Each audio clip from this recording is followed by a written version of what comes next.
Bonjour, ici Romain Christ du blog sortirdursa.fr. Donc aujourd'hui, je vais vous parler en fait de la construction neuve.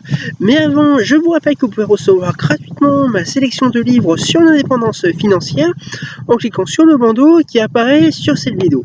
Alors effectivement, aujourd'hui, je vais vous parler un petit peu de l'immobilier neuf, donc de la construction neuve, et notamment dans un cas particulier, parce qu'effectivement, il y a certains investisseurs immobiliers qui aiment bien en fait racheter des terrains habitables, ou enfin viabilisés ou pas, ou habitables, enfin constructibles plutôt, voire non constructibles, et qui en fait font faire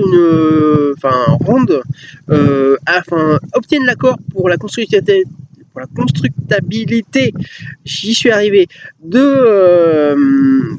terrain en fait, et ensuite en fait construisent une maison, voire pourquoi pas un immeuble sur ces terrains là, et ensuite décident de louer les biens qu'ils construisent. Alors, je dis attention. Pourquoi attention? Tout simplement parce que personnellement, moi je préfère de l'ancien, enfin au moins du déjà construit, que faire construire sur un terrain de l'immobilier, enfin un bien immobilier. Tout simplement parce que vous pouvez avoir de gros soucis de construction, de malfaçon. Alors imaginez, vous faites construire une maison par exemple sur un terrain neuve, et admettons qu'il y ait des problèmes de malfaçon qui soient détectés, que ce soit avant la fin des travaux ou après la fin des travaux. Ce qui est encore après la fin des travaux, c'est encore pire. Mais et admettons que ce soit avant la fin des travaux. Eh bien, si ce sont des malfaçons qui sont très graves, déjà vous risquez de devoir raser de nouveau la maison, puisqu'elle ne sera pas habitable, et encore moins pouvoir être louée. Donc déjà, ça pose un sérieux souci. Deuxièmement, si effectivement elle est déjà louée et qu'on s'aperçoit de toutes ces choses-là, imaginez, il va falloir qu'en plus, que vous deviez, donc en même temps que raser la maison, qu'en même temps vous deviez en fait reloger votre locataire, puisqu'effectivement là ce sera entre guillemets vous qui serez un petit peu responsable, en tout cas qui serait obligé en fait de faire partir votre locataire suite à un cas de force majeure. Donc ce sera à vous de le reloger à ce moment-là. Donc ça pose des gros soucis.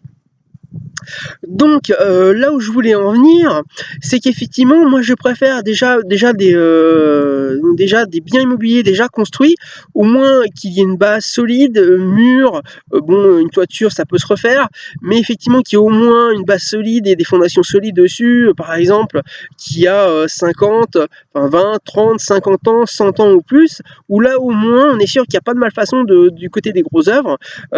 Donc déjà ça pose moins de risques de déconstruction, tout simplement. Après effectivement rénover la maison, réhabiliter, effectivement ça peut aussi poser des soucis, mais au moins vous avez déjà une base solide. Ça peut effectivement vous faire perdre du temps et de l'argent, mais beaucoup moins que si vous deviez raser la maison et ensuite la reconstruire, parce qu'effectivement si c'est par exemple la faute de l'entrepreneur suite à ces malfaçons, effectivement vous pourrez éventuellement, j'ai dit bien éventuellement, récupérer votre argent devant la justice, et encore ce n'est pas sûr, parce que s'il y a une liquidation de ce constructeur, vous allez avoir du mal à retrouver votre argent. Et effectivement, ça peut tout simplement vous faire perdre tout, puisqu'effectivement, si vous ne récupérez pas votre argent, qu'en plus vous devez faire raser à vos frais la maison, ensuite que vous devriez la faire reconstruire pour pouvoir refaire votre projet que vous aviez avant, vous risquez de perdre l'argent et devoir revendre le terrain avant qu'il y ait de nouveau autre chose dessus. Donc moi, effectivement, si j'ai un conseil à vous donner par rapport à vos investissements immobiliers, c'est au moins au départ, c'est de commencer par des choses qui sont déjà construites ou en partie construites.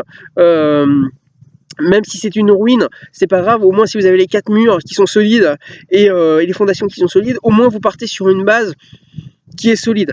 Mais effectivement, si vous partez de rien, avec juste un terrain, ça peut être dangereux si vous n'avez pas les reins solides financièrement. Donc évitez de démarrer de complètement à zéro avec juste un terrain, parce qu'effectivement, ben, si vous avez des gros soucis après, eh bien, ça risque de tout vous faire perdre et de vous ruiner complètement. Voilà, c'était Romain Christ du blog sortirdursa.fr. Je vous rappelle que vous pouvez recevoir gratuitement ma sélection de livres sur l'indépendance financière en cliquant sur le bandeau qui apparaît sur cette vidéo. Je vous rappelle également que vous pouvez vous abonner à cette chaîne YouTube en cliquant sur le bouton s'abonner qui est en bas à droite de la vidéo.